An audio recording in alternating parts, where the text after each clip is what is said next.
Buenas noches. Le doy la bienvenida a todos y todas a este ciclo de conferencias 2020 de la institución Fernando Ulloa, que hemos denominado Inhibición, síntoma y angustia en la clínica psicoanalítica. El ciclo coincidió con el inicio de la pandemia y por este motivo hoy obviamente lo estamos realizando en forma virtual. Razón por la cual se han agregado muchísimos asistentes que obviamente no podían venir en forma presencial, porque me refiero no solamente a personas que residen en la capital federal, en el conurbano bonaerense, sino también aquellos que están en la provincia de Buenos Aires, en el interior de nuestro país, nuestra querida Argentina, y también asistentes a este gran auditorio virtual del exterior del país. Así que nuevamente, muchísimas gracias por participar, a todos y todas. Les cuento, para quienes no me conocen, que yo soy la licenciada Miriam Masover, directora académica de la institución Fernando Ulloa.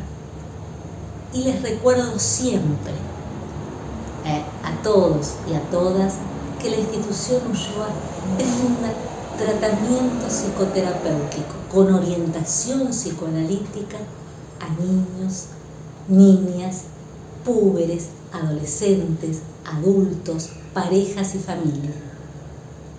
Nuestra tarea, nuestra misión como institución es comunitaria, en tanto los pacientes se atienden con un bono de acuerdo a su posibilidad económica, razón por la cual nadie queda fuera de tratamiento por su condición social y económica. Por el contrario, nosotros abrimos nuestras puertas ahora virtuales a toda la comunidad y lo hacemos de manera seria, responsable. Los profesionales que atienden a los pacientes de manera, como les decía, comunitaria, se capacitan en forma permanente y con docentes de excelencia por su trayectoria tanto clínica como académica. Y en estos espacios, en los espacios de capacitación, se investigan los conceptos fundamentales del psicoanálisis para la práctica clínica y además se supervisa la casuística clínica. Esto es muy importante, son pilares en la formación de un analista. Hoy tengo el inmenso gusto de presentar a una psicoanalista de extensa y prestigiosa trayectoria clínica y académica, Silvia Amigo. Destaco de Silvia Amigo su claridad al momento de la transmisión. Y les diría más, no solo claridad, sino precisión conceptual, articulando siempre los conceptos fundamentales del psicoanálisis con la clínica. Esto tiene una valía inmensa. Ella posee una didáctica contundente, yo le diría brillante. Y es por este motivo que es referente del psicoanálisis en la Argentina y en el exterior, y ha formado y forma camadas de psicoanalistas a través de numerosos espacios, seminarios, grupos de estudio. Y le agradezco profundamente su generosidad de que esta didáctica y esta claridad y precisión de las que le hablara las pueda donar a los psicoanalistas más nobles. Siempre le agradecí muchísimo este punto a Silvia y lo vuelvo a hacer. Así que antes de darle la palabra, voy a leer una breve reseña, son muy breves, de una gran trayectoria, como les decía, clínica y académica. Doctora Silvia Amigo, psicoanalista, ejerce su práctica en la ciudad de Buenos Aires. Pertenece desde 1979 a la Escuela Freudiana de Buenos Aires, donde ha ido ocupando distintos lugares de trabajo. Son denominaciones de escuelas: analista miembro de la escuela y analista de escuela de la institución Escuela Freudiana de Buenos Aires. Es colaboradora habitual de los cuadernos Sigmund Freud. Perteneció durante 10 años al Centro de Salud Mental número 3, nuestro querido Centro de Salud Amelino, donde inició la introducción, la difusión, la investigación y la clínica psicoanalítica. Ha presentado trabajos y ha participado en numerosos congresos en América y Europa. Es autora de los siguientes libros. Lo voy a tratar de decir despacio para que ustedes anoten, son imperdibles todos. De la práctica analítica, escrituras. Clínicas del cuerpo. El cuerpo, lo incorporal, el objeto A. Paradojas clínicas de la vida y la muerte. Ensayo sobre el concepto de originario en psicoanálisis, subtítulo. Otro libro, La autorización de sexo y otros ensayos. Clínica de los fracasos del fantasma. Este libro es bibliografía propiciatoria en la institución Ulloa. Y autora entonces de numerosos volúmenes colectivos, entre los cuales se hallan Bordes, un límite en la formalización, Los discursos y la cura, Psicopatología de la vida amorosa, Acerca de la vida amorosa y otros tantos. Como les decía, es una breve reseña de una gran experiencia y una gran trayectoria. Ahora sí, lo que más importa. En principio, decirles que la conferencia de hoy Silvia la ha titulado El síntoma. ¿Valioso o perjudicial? Qué pregunta enorme formula en relación al sujeto. Les repito, el síntoma, ¿valioso o perjudicial? Entonces, ahora sí, lo que importa, su palabra, su conferencia. A ustedes vuelvo a decirles gracias por asistir a este ciclo de conferencias 2020 de la institución Ulloa. Muchísimas gracias. Buenas noches. Encantada de estar con ustedes, más que encantada les diría, honrada de estar con ustedes en el marco del Centro Ulloa. El Centro Ulloa es un centro amigo al que yo quiero mucho al centro y quiero mucho a quienes lo dirigen. Quiero mucho a Miriam Masover, quien se ha sobrepuesto a diversas contingencias difíciles, siempre manteniendo una posición ética en el sentido de perseverar sin complicar ni perjudicar a nadie, en el sentido de la incansable tarea de hacer circular el discurso del psicoanálisis y, ni qué decir, en esta contingencia de la pandemia que a todos nos preocupa tanto. En este contexto, algunas instituciones bajaron los brazos, no las critico, a veces es difícil sobreponerse a hechos de tanta gravedad, sobre todo porque, bueno, lo que hacía el centro era presencial. Sin vacilar, en un lapso muy corto de tiempo, el centro logró mantener haciendo lo que hacía antes de forma virtual. Y una de las cosas que hacía eran las conferencias de los martes por la noche. Me había invitado Miriam Masover, en el ciclo que están dando de inhibición, síntoma y angustia, a hablar sobre el síntoma. Y el título que elegí poner a esta charla que voy a dar frente a ustedes, a los que también agradezco la audición, porque no puedo decir exactamente la presencia, pero sí que sean auditores de mi palabra, les agradezco la presencia, les puse como título el síntoma, ¿valioso o perjudicial? A ver, voy a tratar de primero, como tuve la suerte, porque a mí me gustaba, aunque a ustedes les parezca mentira, de estudiar latín y un poquito de griego, de ver la etimología de la palabra síntoma, que viene del latín, ¿sí?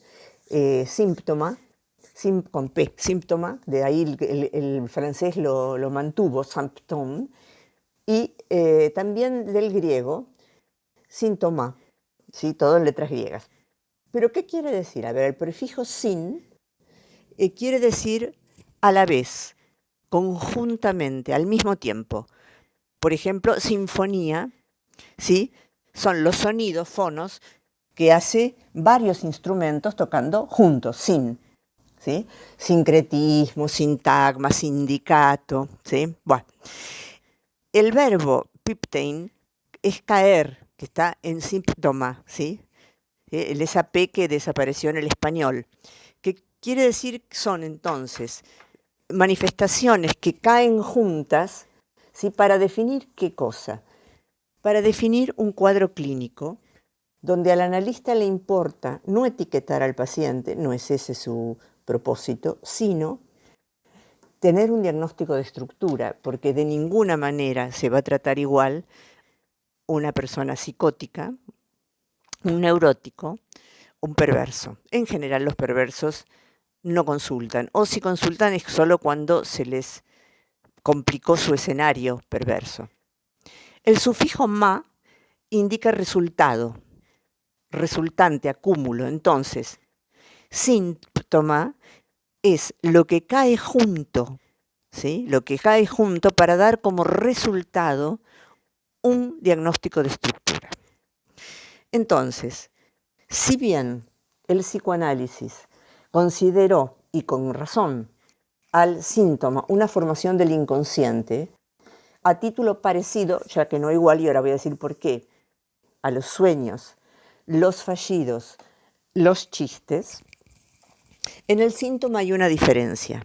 A ver, el sueño elabora los problemas del día, y si a la noche necesitamos elaborarlo, es que esos problemas del día se han ligado a alguna historia traumática, es decir, algo que nos costó elaborar infantil. Entonces, el sueño une, ¿sí? Durante la noche, ¿sí? Los temas que nos han preocupado durante el día, es lo que Freud llama resto diurno, a donde se dirige el deseo inconsciente, que es básicamente deseo de reconocimiento del problema. Se pone al sujeto en lugar, en posición de reconocer cuál es la raíz de su problema. El lapsus también, al decir, por ejemplo, uno lo que no quería decir aparentemente, termina diciendo lo que el deseo inconsciente quería decir, ¿sí? Y entonces también resulta elaborativo o expresivo de una posición inconsciente del sujeto. El chiste también. El chiste es básicamente, es como subversivo, revolucionario. Voy a dar después un ejemplito con el chiste de Familionario para ver hasta qué punto el chiste es subversivo, ¿sí? Pero el síntoma, a diferencia del chiste, el fallido y el sueño, no es volátil, no soñamos siempre lo mismo. Si bien hay algunos sueños a repetición, no soñamos siempre lo mismo. En cambio, el síntoma permanece, tiene una fijeza, tiene una estabilidad, y el síntoma entonces en eso se diferencia de otras formaciones del inconsciente.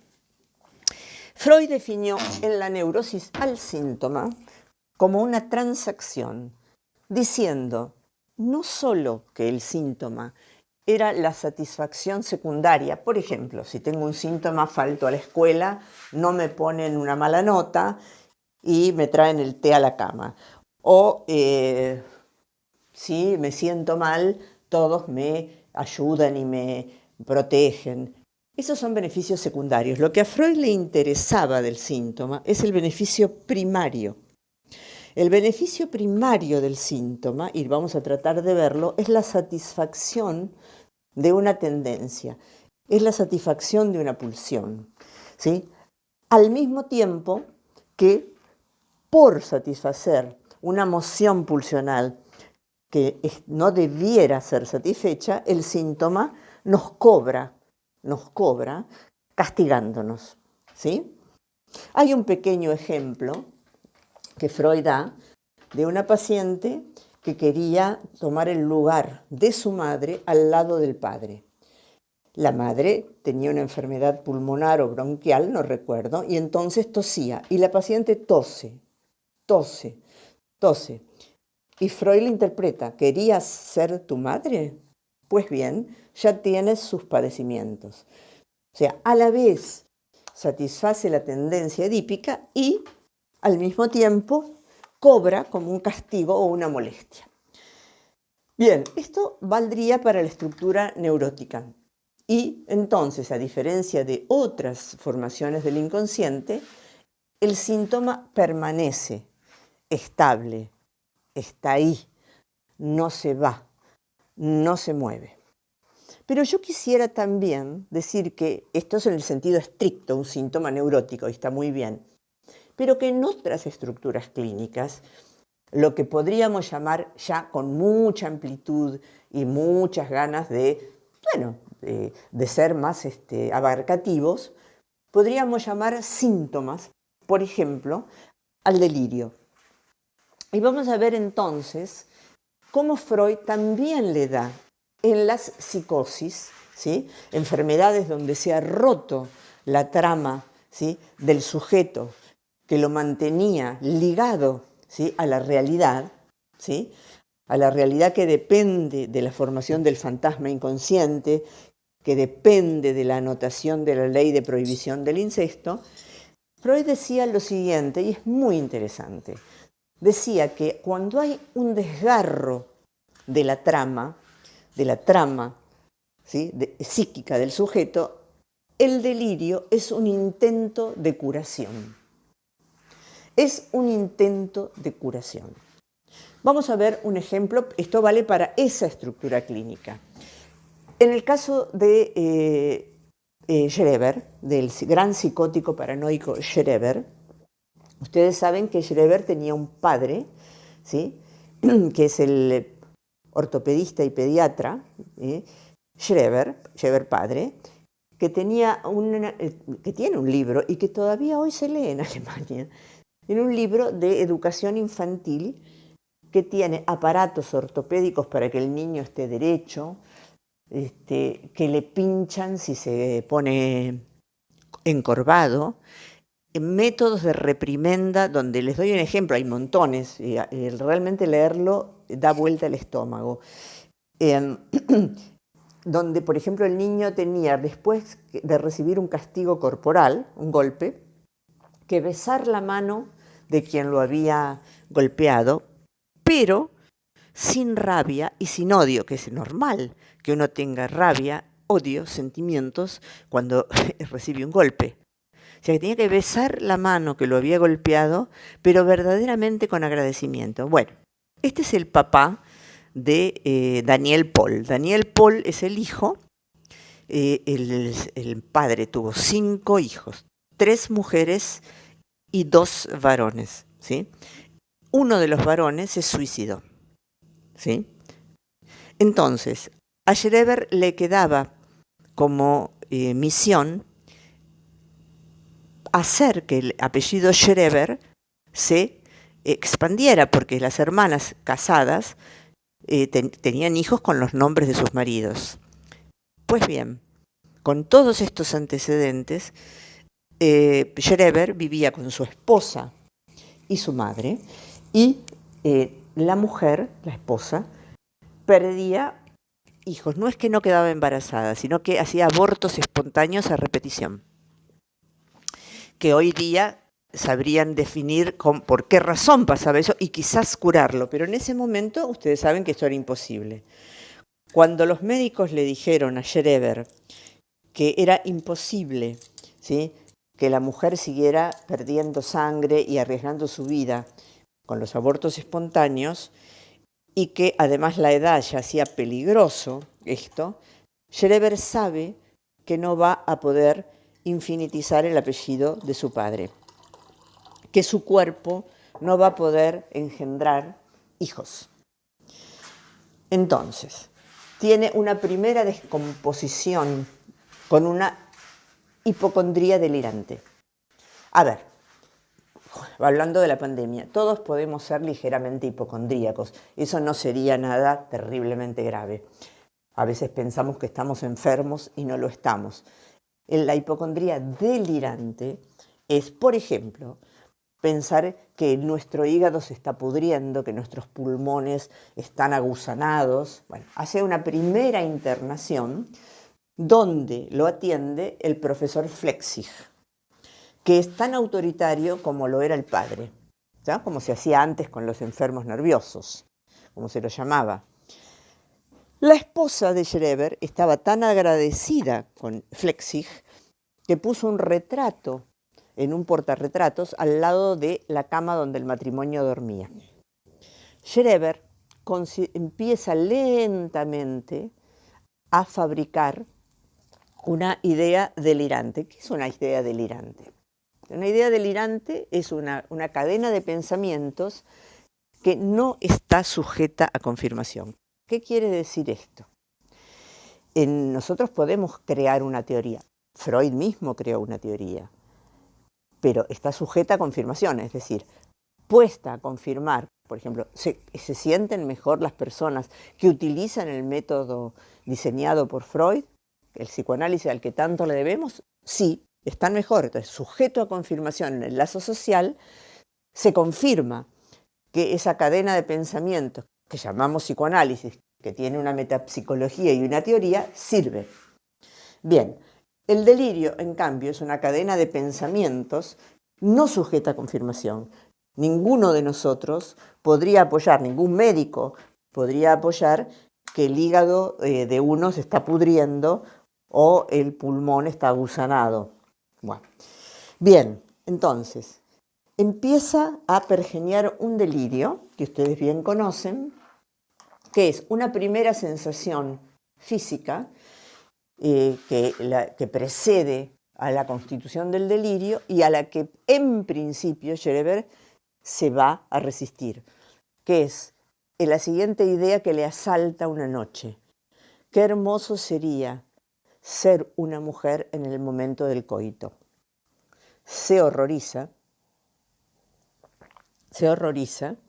y empieza a sentir alucinaciones auditivas, que son, en el caso de Schreber, pero en muchos otros casos también, injuriantes y tienen que ver con la identidad sexual. Es bastante frecuente que así sea. En este caso le decían Luder, puta, ¿sí? Y también, y otras cosas del orden de una mujer, digamos, una prostituta, como si dijéramos ahora una cualquiera, una reventada. Escucha alucinando esas voces. Esas voces se le meten en el oído y inicialmente él se resiste a ser una mujer penetrada hasta que un delirio, ¿sí? Un delirio que le lleva años construir, un delirio que lo estabiliza, ¿sí? Voy a subrayar que lo estabiliza. Ese delirio es que Dios, con sus nervios divinos, es una idea delirante, a través de Flechsig, ¿sí?, va a penetrarlo, ¿sí?, y en un momento dado lo va a transformar en una mujer, ¿sí?, que va a ser madre de una nueva generación de humanos. O sea, este hombre que no pudo ser padre va a ser madre de una nueva generación de humanos superiores, siendo los humanos que lo rodean lo que él llama hombrecillos hechos a la ligera.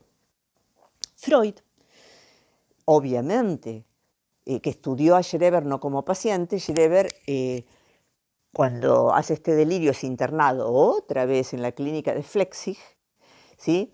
Hasta que estabiliza el delirio, y es tan importante para él su delirio como para todo psicótico, que escribe las memorias de un enfermo nervioso, que son sobre las cuales Freud, sobre ese escrito, que es un libro, Freud hace su fabuloso trabajo sobre la paranoia, que además explicita algo precioso para los analistas.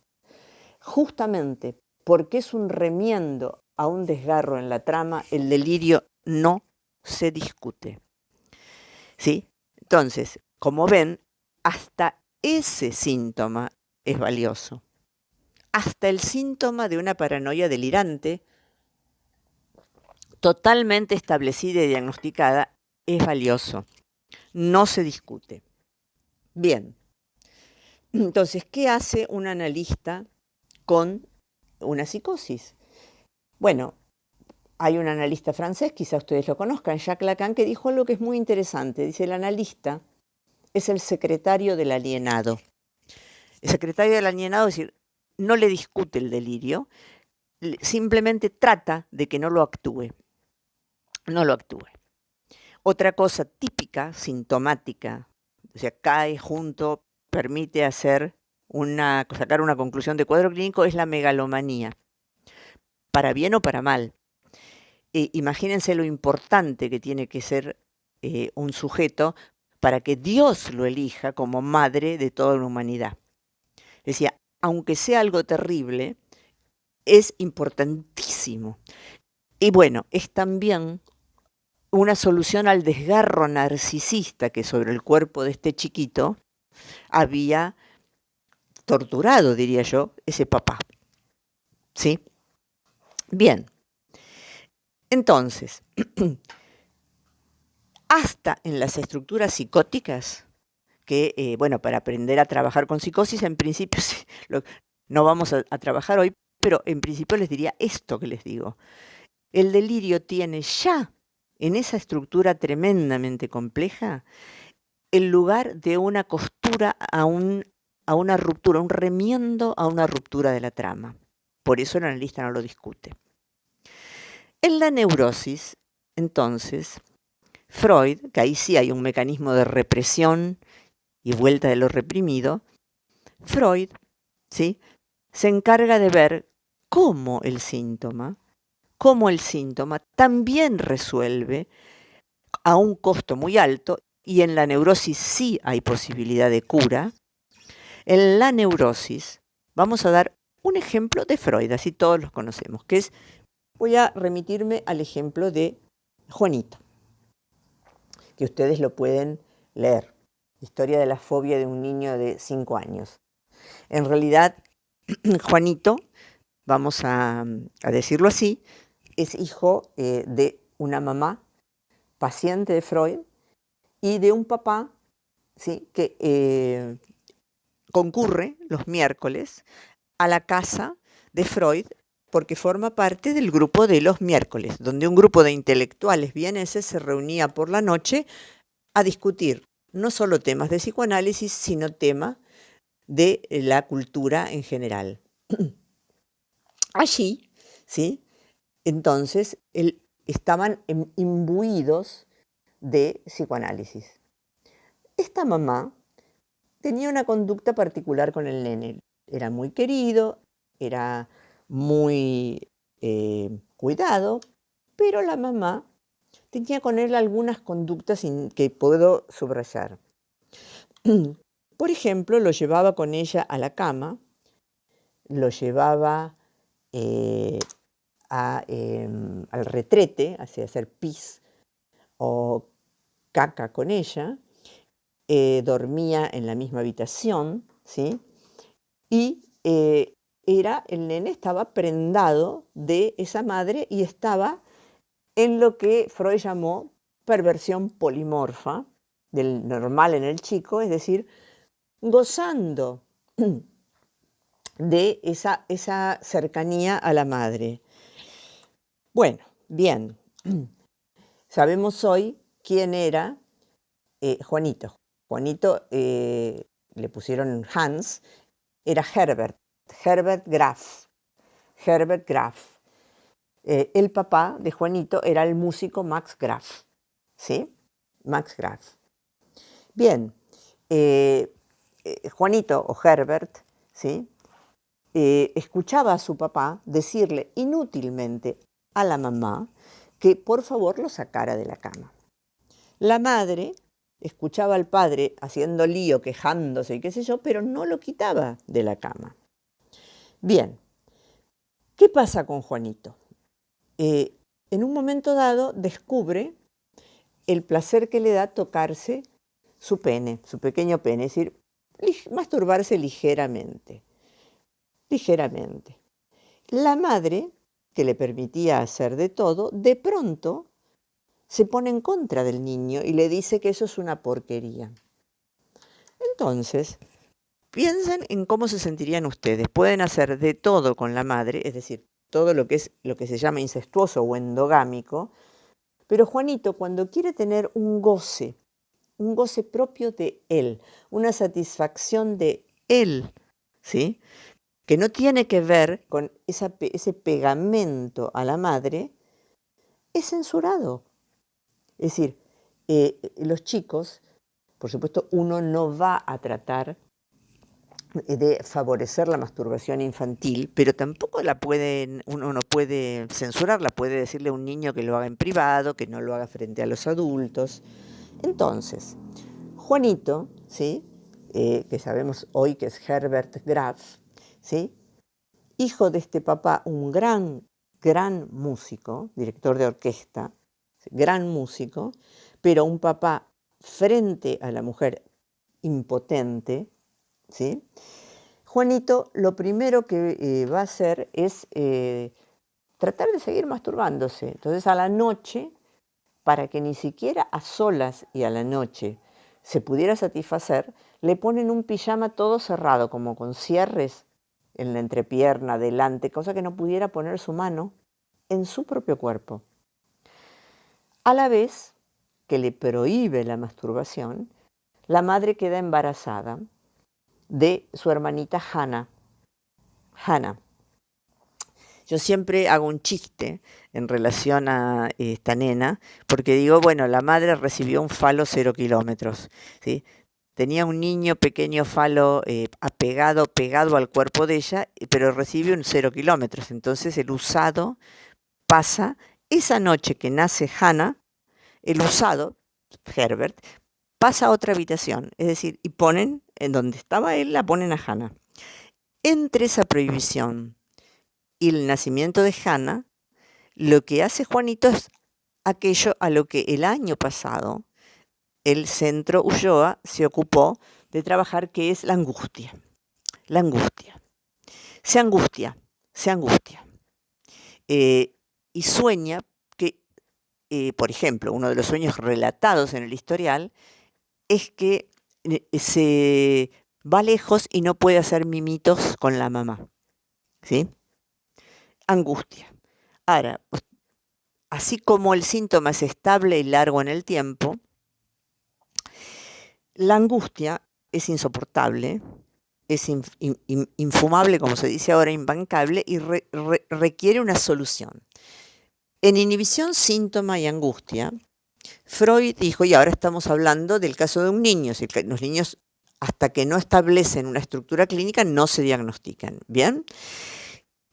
Freud comenta en Inhibición, Síntoma y Angustia que la angustia precede o a una solución, que en este caso sería resolver su cuestión con la madre, o a una formación de síntoma. Recuerden esto, o sea, la angustia o precede a una solución, ¿sí?, un corte con, por ejemplo, la actividad incestuosa de Juanito con la madre, el cuerpo a cuerpo con su mamá, o bien se resuelve estabilizando esa situación insoportable de la angustia en un síntoma estable.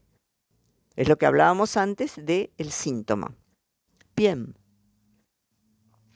Juanito vivía en Viena, ¿sí? En una época en que había muy pocos automóviles. Entonces, la locomoción era con caballos, ¿sí? Era con caballos, o sea que, les voy a decir esto para que se entienda el síntoma. Estaba lleno de caballos. Y además pasaba sus vacaciones en un campo donde había caballos, ¿sí? Y lo primero que él empieza a decir es que tiene temor de que un caballo lo muerda. Él había visto en sus vacaciones un caballo mordiendo a una niña, ¿sí? A una niña. Es interesante porque suele suceder que cuando se establezca, como lo es en el caso de Herbert Hans, ¿sí? Una fobia, porque esto va a ser un síntoma fóbico, ¿sí? Haya, si es una fobia a un animal, ¿sí? Si el animal fobígeno, que suele ser muy común en la infancia, es algún animal que puede morder, ¿sí? Que puede tragar. También hay fobias, por ejemplo, al vacío, que a uno lo trague el vacío, a la altura, que a uno lo trague la altura. En este caso, Juanito, ¿sí? En principio empieza a temer la mordedura de un caballo, ¿sí? Y hay algo que representa fuera de la casa, ¿sí? A pesar de que claramente empieza a establecer a una fobia al caballo que se llama en alemán Pferd, P-F-E-R-D, Pferd, ¿sí? Y él dice, wegen dem Pferd, a causa del caballo, wegen dem Pferd. Él establece entonces una causa para su malestar. Entonces el síntoma ya establece una causa, una dirección causal al malestar. Wegen dem Pferd, a causa del caballo. A causa del caballo retiro mi mano, a causa del caballo no salgo a la calle, porque en la calle había carruajes. Y además es muy interesante todas las operaciones que le permite hacer la figura del caballo. Porque otro de los temores fóbicos de Juanito, que ya establece una fobia, un poquito antes de cumplir los 5 años, es que se quede dormido arriba de un carro tirado por caballos y que el caballo lo lleve a cualquier lado. Lo que establece muy bien que en ese momento de la fobia, el caballo representa una madre voraz que se lo puede comer, que el caballo materno lo puede llevar a cualquier lado porque él se encuentra a merced del capricho de la madre. Si cuando la madre quiere lo lleva al retrete con él, al baño donde se hacen pis y caca. Cuando la madre quiere lo pone en su cuerpo en la cama. Cuando la madre quiere se desviste adelante de él, donde el niño puede ver el cuerpo de la madre. Cuando la madre quiere, ¿sí? Cuando la madre quiere, el niño puede entonces hacer en la fobia del caballo que la madre lo puede llevar a cualquier lado, ¿sí? Al poner una fobia, ¿qué gana Juanito?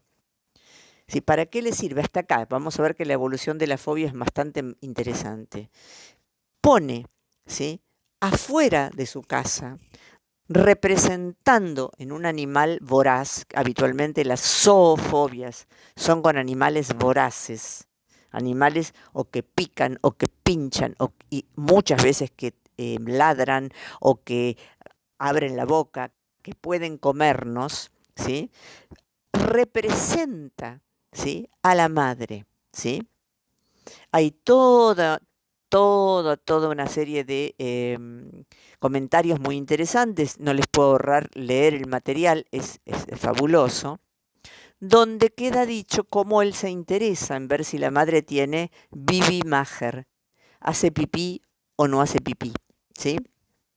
Por ejemplo, escribe a todos los seres con Bibi Maher. Cuando le pregunta a la madre si la madre tiene Bibi Maher, La madre, en vez de decirle, bueno, no, las mujeres no tienen, los varones tienen, pero no tiene importancia, qué sé yo, ella le dice que sí, que tiene. Bueno, entonces tiene un famoso sueño dentro del desarrollo de la fobia, que es el sueño de la jirafa arrugada, a los que voy a pasar porque ese sueño ya va a ser un inicio de solución. Entonces, el padre de Juanito, asesorado por Freud, se encarga de, comillas, analizarlo. Digo comillas porque ustedes saben que siempre es mejor que analice un analista, ¿sí? Entonces, el papá, ¿sí?, va poniendo en ruta a Juanito sobre estas transformaciones del caballo, ¿sí? Y en una ocasión, Freud le dice al padre y a la madre que le digan de la diferencia sexual, que le digan eso, y no se lo dicen. Que le digan que los niños se hacen en el vientre de la madre, cosa que ya se decía en esa época. Tardan muchísimo en decírselo. Es decir, básicamente la madre no quiere, ella pensaba en la cigüeña, se rompe la cabeza Juanito pensando cómo se hacen los niños. Recuerden el nacimiento de Hannah, ¿sí? Bien, una vez, en una única ocasión, van a ver a Freud, ¿sí? Y Freud, hablando con Juanito, le pregunta ¿qué teme tanto del caballo? Y Juanito le dice que teme algo negro que tiene en la boca, no sabemos si se refiere al bozal, no se llama bozal, perdón, al freno o a qué, y que teme a las anteojeras que le ponen a los caballos para que miren hacia adelante. Es Freud que le dice que lo que él está viendo en el caballo son los bigotes y los anteojos del padre. Es Freud quien hace virar al caballo que representaba a la madre, ahora a un caballo que representa al padre. A la salida de la sesión, para decirlo así con Freud, le dice Juanito al padre algo muy cómico. ¿Será que el doctor Freud habla con el buen Dios para saber todo? Es decir, que Juanito le hace a Freud lo que muchos analistas llamamos una suposición de saber. Entonces aparece el padre también, por una maniobra analítica, representado en el caballo, lo que le permite a Juanito tener el sueño de la jirafa arrugada. Recuerden que la madre le había dicho que tenía Bibi Maher, él dibujaba la jirafa, sea jirafa hembra o macho, con Bibi Maher, con hace pipí, ¿sí? Y sueña que una jirafa grande y una jirafa chica están presentes y que él hace un bollo, ¿sí?, sobre, como es una jirafa de papel, él hace un bollo y se sienta encima. Übersetzen, se sienta encima, donde queda claro que él entonces toma posesión y domina por fin, ¿sí?, a la jirafa más chica, que era la madre, era menos alta que el papá. En el historial ustedes van a ver que hay varias interpretaciones del papá sobre quién era la jirafa grande y quién era la jirafa chica, pero hay muchas interpretaciones, no es que una invalida a la otra, porque también está él haciendo el Übersetzen sobre Hannah, ¿sí?, que era su hermanita, ¿sí?, a la que él recuerda en muchos sueños dominando al caballo. Es como si la hermanita tuviera más poder sobre la madre que él. Pero es entonces la intervención de Freud, el analista, el que hace al papá un representado en el caballo, alguien representado en el caballo, donde pasa de ser, y esto pasa en las fobias infantiles, pasa de ser, entonces, un juguete del capricho de la madre a ser alguien que puede llevar con altura y dignidad el nombre de su padre.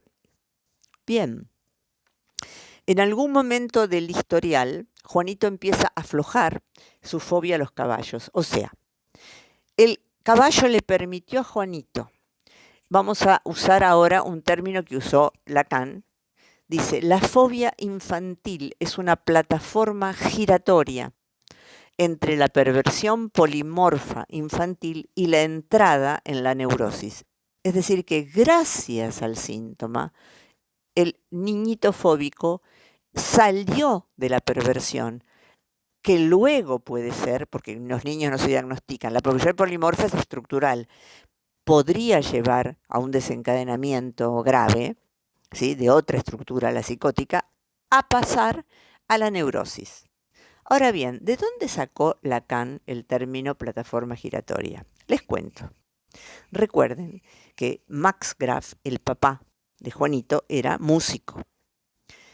Y Juanito, ¿a qué se dedicó? Finalmente, después de resolver la fobia al caballo, los papás se divorciaron, Juanito fue a vivir con su papá y Hannah quedó pegada a la mamá. ¿A qué se dedicó Juanito? Juanito se hizo regisseur de ópera, es decir, padre músico, él tomó la línea paterna y se hizo regisseur de ópera. ¿Qué hace un regisseur de ópera? Es un director global de escena, coordina la música, el canto, elige los cantantes, hay que hacer como un casting, el vestuario, el escenario. ¿Y qué inventó Juanito? ¿Qué introdujo en la ópera Juanito? La plataforma giratoria. De ahí Lacan lo toma. Ustedes no sé si fueron al teatro donde el escenario gira y de una escena se pasa a la otra por un giro del escenario. Juanito Herbert Graf es el que inventó para la historia de la ópera, es un nombre en la historia de la ópera, pueden buscarlo en Wikipedia, ¿sí?, la plataforma giratoria en el teatro. Y Lacan, creo yo, tomado claramente de este acto inventivo de Juanito, que no solo retoma la cuestión de la línea musical de su papá, sino que inventa un recurso útil para la ópera, Juanito, ¿sí?, Lacan dice, la fobia, que fue su plataforma giratoria para entrar en la neurosis, se hizo un hombre músico neurótico, con un restito por lo menos infantil. ¿Qué quedó de esa fobia en Juanito? Juanito le preguntaba a su papá, desesperadamente, papá, ¿por qué soy tuyo? Papá, ¿por qué soy tuyo? ¿Sí? Fíjense que de una forma neurótica vuelve la cuestión de la paternidad en Juanito, en Herbert Graf. Freud les dice, por favor, díganle que el papá pone una semilla, que el niño no es solo del vientre que lo engendra, que lo engendra también la semilla. Nunca se lo dijeron, lo habrá entendido en el colegio cuando los otros chicos se lo dijeron, pero los padres nunca pudieron explicarle por qué llevaba el apellido del padre, si era una casualidad, era, ¿sí?, era un azar. Entonces, en la fobia de Juanito y en las fobias infantiles es particularmente transparente, ¿sí?, el uso valioso del síntoma. Por supuesto, no se trata de dejar a un niño sufrir de una fobia, ¿sí?, desde ya, pero se trata de no hacer lo que hace la terapia psicoterápica. La terapia psicoterápica cognitivo-conductual, gestáltica, psicoterapia breve, trata de desensibilizar, es decir, de eliminar el síntoma, eliminarlo.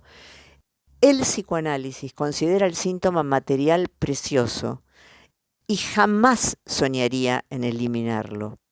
Lo que el análisis trata de hacer es dejar hablar al síntoma y entender para qué le sirvió el síntoma, para remendar qué falla en la estructura.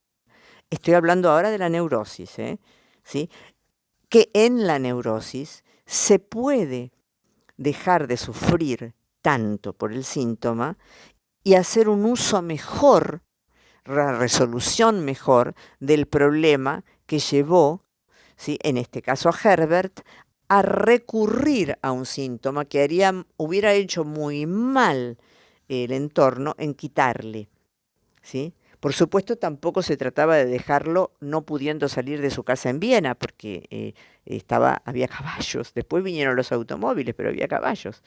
Creo que había algún tranvía, pero básicamente la gente tenía un carruaje, la gente que podía pagarlo.